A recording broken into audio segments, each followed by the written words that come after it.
Hi guys, in today's video I will show you how to create a wheel shine animation in After Effects. Let's get started. To create this effect, first we need to mask the wheel. For this, I will use Mocha AE. In Mocha, select the ellipse tool and mask the wheel as smoothly as possible.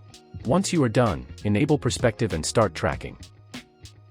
By the way, if you want these exact shakes, just a reminder that AM Film Shake preset pack is linked in the description. It's the easiest way to make your edits look expensive with a quick drag and drop. After the tracking is complete, click Save and close Mocha AE. Now under the Mocha, expand Matte and click Create AE Masks. Select your layer and duplicate it. Select the bottom layer, press M on your keyboard to reveal the mask, and delete it. Select the top layer with the mask and apply the CC Light Sweep effect.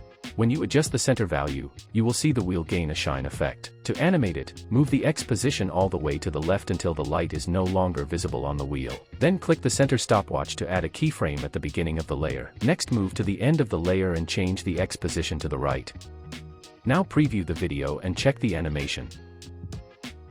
The light sweep effect is complete. You can also adjust the look of the effect as you like. First set the preview quality to high so you can see the result more clearly. Then tweak the settings, such as the shape. Pick the one that looks best to you. I personally prefer sharp. Next adjust the width of the light by increasing or decreasing it until you are satisfied. You can also tweak the other light settings below. You can change the light color as well, but I think white looks better. Hope you found this video helpful. Thanks for watching, and if you enjoyed it, please give it a like.